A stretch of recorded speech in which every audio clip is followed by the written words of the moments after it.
Hi Aquarius, my sun sign brothers and sisters, welcome to your week ahead taroscope with me, Raphael from Radiant Reality. It's an absolute pleasure to have you.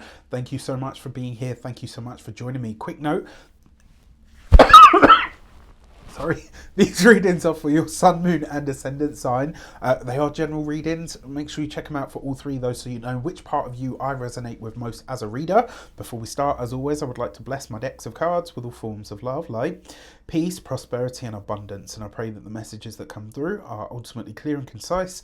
They help you on your path to your highest vibrational good. So, if you are a continued subby, you know Rafi loves you, and if you're new to my channel, please don't forget to like, share, and if you should so choose and it resonates, hit the subscribe button. For your key to the week this week, you have the Sun card. You better get in.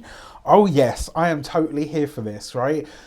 We Aquarians, we've had it. It's been intense, right? It's been a little bit more intense than we like our intensity for a while, right? I'm not going to blame Pluto because if I'm completely honest with you, personally, I am loving the transit of Pluto through Aquarius. I know everybody else is like, oh, you know, it's causing this or it's causing that. I actually don't. The way that I'm experiencing that transit, I absolutely love.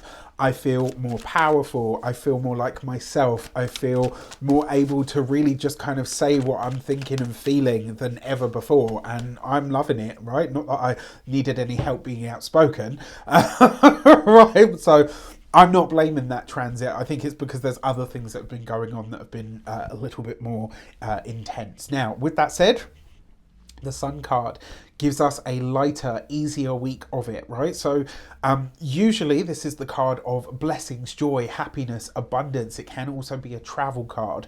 It can show up as wonderful things and big blessings, but it can also sometimes when the key to the week is the Sun card, it means that you're having an easier or a smoother week than the one that you had previously, right? So it's not always that the biggest blessings are raining from the sky, but let's see what else comes up. For your, okay, right, so you've got the Sun card with the Justice card. This in your actions and options, which means that some form of commitment, contract that you are signing, some action that you are committed to this week that you absolutely lean into or that you go for is going to make all the difference this week. I love this for you because it means that whatever you're putting your name to, whatever you are deciding to commit to, it really is the right way, right? It really is the right step for you at this moment in time. Now, in terms of the options that are available to you, there are new options. The options that are available are for new commitments. The options that are available are for developments that are going to make a big difference in your life. There's also an element of this as well that suggests that you have a new contract on the horizon that is going to make you very, very happy. For your communications and conversations, you've got the Queen of Cups. This with the Sun card, this is someone or this is some connection that is going to make you truly happy or is going to support you in some way, shape or form.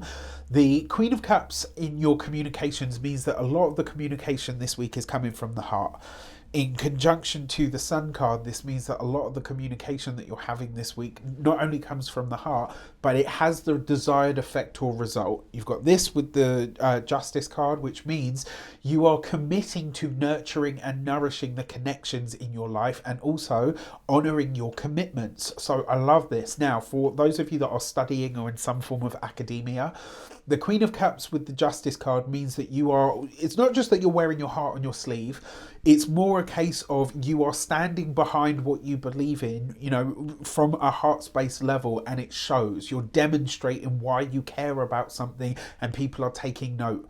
When it comes to those of you that are employed by somebody else, love this for you. That Queen of Cups means that there's going to be a moment this week where you look at your colleagues or your work sphere and you kind of have that moment. Like, I don't know if anybody else has had this, but the last job that I ever had, I always talk about it because it was the last employment that I had that wasn't self-employment, right?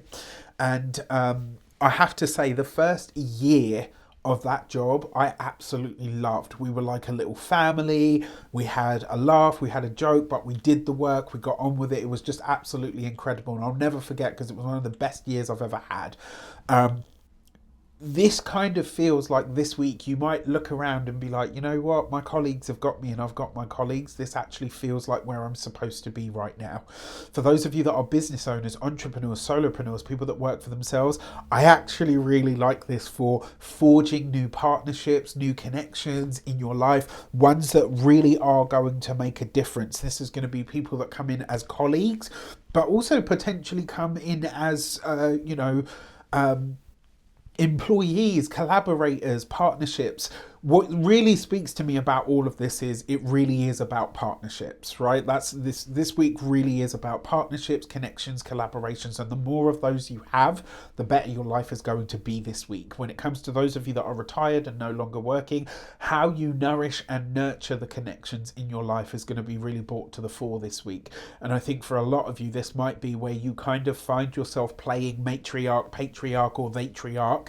And you love it, right? You just feel like, yeah, you know what, this feels good to me. For your, all right, so for your love and relations, you've got the King of Wands.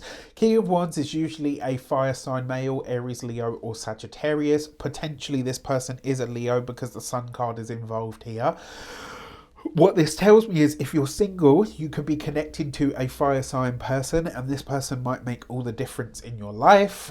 You've got this with the Justice card, which means that there could be some kind of because it's the Justice card, this could be a commitment that you make. So I wouldn't be surprised if a lot of you start dating this week. If you're single and you're looking, like, you could absolutely find somebody or connect with somebody, and it could just be really great. The conversation flows. You feel like, you know what, I don't know why, but I feel like I've known this person for a long time. For those of you that are partnered, married, or in long-term commitments, there's something about this that suggests that the hard work that you've done on your relationship now starts to come good. You're going to start to see, okay, you know what, this was worth the long haul. And also, it's possible that your significant other could be getting a new job, something that raises their status in some way. Maybe they get a new title, and that new title comes with a pay rise. They are reaching the height of their sort of splendor in some way, and this could be great. And then finally, for your money and materials, you've got the Three of Swords. So the Three of Swords coupled with the Sun card means that you are parting ways with some of your money this week, but it will be for a good reason, right? So maybe you're making that big purchase that you finally wanted to make, but it means that your savings go sort of right down to, to very low sort of levels, way lower than what you're used to, or than what you sort of desire. Another way that this potentially shows up for you as well is because the Three of Swords with the Sun card, this is a release of something that you're happy about. So this could be that you're paying off a final debt. It could be that you're getting rid of maybe a subscription that's just not doing it. You're parting ways with something financially, but it's actually really good for you and you're happy for it. For those of you that are this could also be that you're getting out of a contract of some sort earlier than expected. When it comes to those of you that are, when it comes to your physical health and vitality, the Three of Swords suggests that you're having, so this can represent surgery. With the Sun card, if you're having any form of surgery this week, it means that it will go really well. It could also represent some sort of minor surgery. So maybe you're having to go and get your, like an ingrown toenail or whatever, anything that you would consider like a minor surgery. Any form of inspection, biopsy, or anything like that you're having this week will go really, really well, and the results will probably be, results that you would hope for. And then finally, when it comes to your home and environment, the Three of Swords is breaking away from something. So maybe you're just getting out of the house. Maybe you are designating a space in your house for something specific. With the Sun card here as well, this could be, let's say there's a journey or a trip of some sort that you had planned to take, that maybe that doesn't go ahead, but you start planning another journey of some sort. So that, home looks like it's gonna, another way that this could show up as well is this could be works or this could be works or changes that you have to make to the home, but they go really quickly and they go really smoothly. All right. With that said, I wish you an abundance of all of that good stuff. Have a fantastic week. Let me know in the comments how it shapes up. Take care, and I'll see you soon.